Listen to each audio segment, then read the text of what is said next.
because if you escape the trap, then you've proven to them that it's possible. And they don't have the same courage that you have to make the same climb out of that trap. So frankly, it's just much easier and much safer for them to just knock you down than it is for them to make their own way out of that trap. You know what?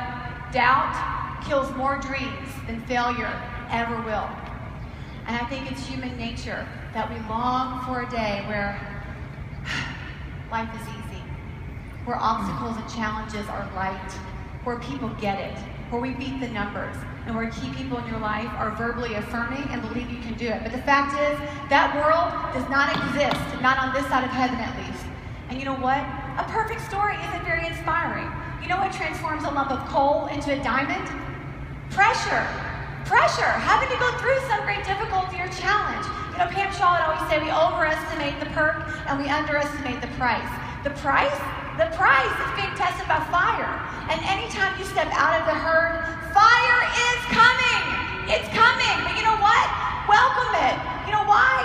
Because fire removes the impurities from precious metals. It's the refining fire. It's where the growth happens. It's so true. And I'm telling you, to be successful, one of the fires you're going to have to let go of, or you're going to have to go through, is letting go of the need for approval from everyone in your life. And you may find that you have surprising key people in your life who you so desperately want their approval, or just frankly, how's your Mary Kay would be nice. Yet it may never come for reasons you may never know, and you may drive yourself crazy trying to figure out why. You know, there's a great quote from Al-Anon that says, you can't go to a hardware store for a loaf of bread. It's like setting yourself up for disappointment over and over and over again, to keep going back to the same person again and again and again, and hoping, maybe this time they'll be excited for me. Maybe this time they'll be excited. It's almost like self-abuse. Now, I don't think all crab people are bad at heart. I mean, sometimes I don't think they even realize the damage that they cause. Not that it excuses them, but sometimes they're just a product of the way they were raised or the way they're taught to think. You know, we recently moved, and I used to have this neighbor. We're about the same age, and we had kids the same age. And you know that quote that says, we all like to see our friends get ahead, but not too far ahead?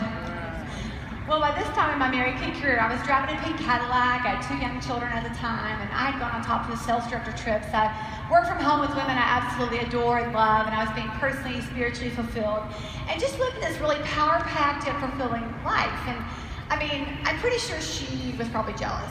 So let's face it, I do have a pretty awesome life. But I was never loud about my career. Like, I was super aware that our lives were very different. And in fact, since she never asked about it, I was really careful to never bring it up. And out of her jealousy, there was some kind of like passive-aggressive-ish, meanish comments made that were kind of directed towards me, and that left me feeling judged. Like my motherhood was being judged, and my faith walk was being judged. And there were some comments about sales thrown in there too. What do you do when you feel judged? Well, I subconsciously became consumed with making a few points very clear.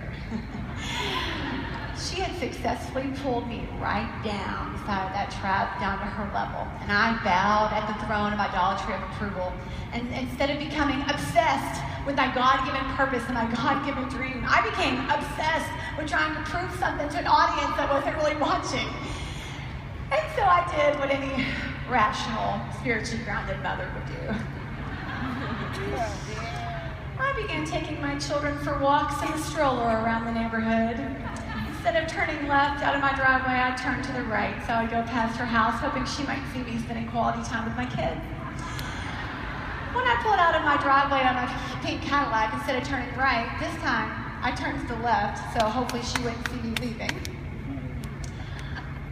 I made sure she knew that I made my own baby food. A sure sign of an involved mother. Oh, no Gerber for my baby's mouth. I smashed vegetables with my bare hands. She never found out that my kids wouldn't eat my baby food.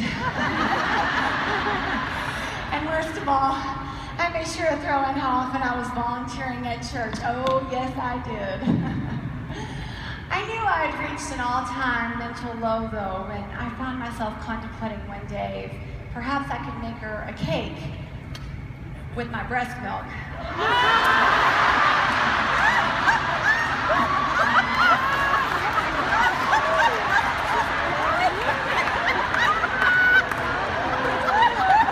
I have a very special delivery for you from Mom of the Year. Totally made from scratch.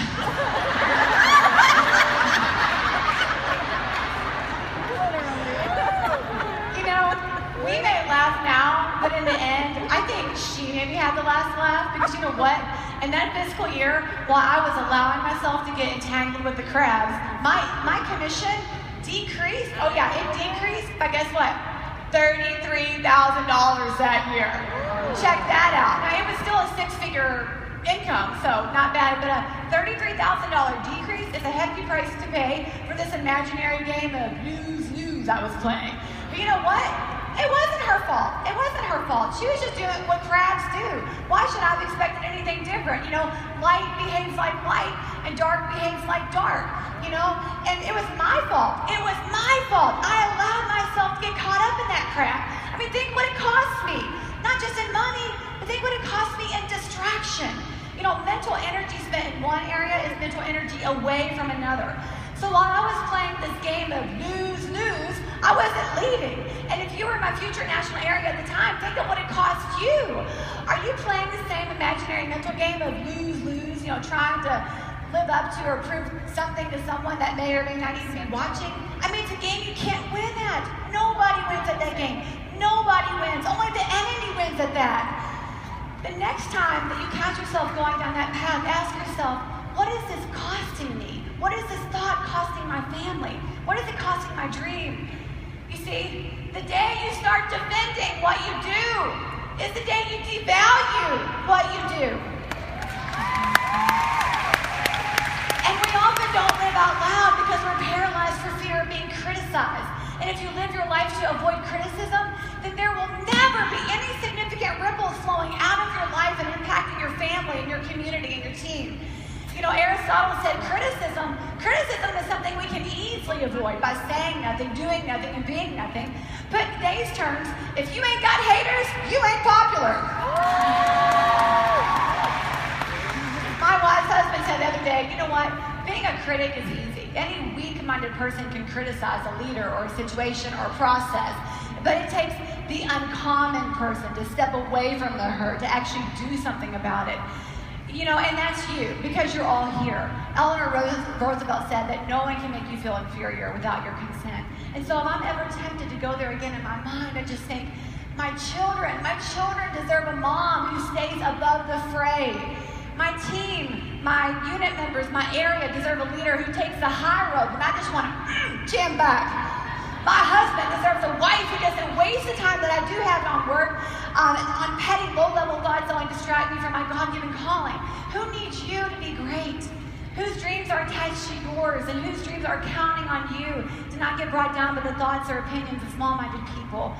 And you know, when you're tempted to need to defend or to fight or to get pulled down into the drama, remember Galatians 1:10, you now serve an audience of one. You have nothing to prove and only one to please. Yes, love the messenger.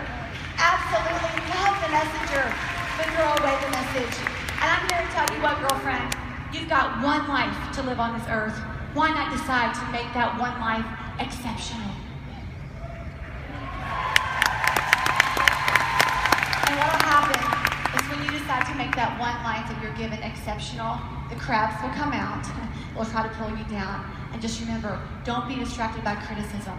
Because remember, the only taste of success that some people get is taking a bite out of you. God bless you. Have a great day.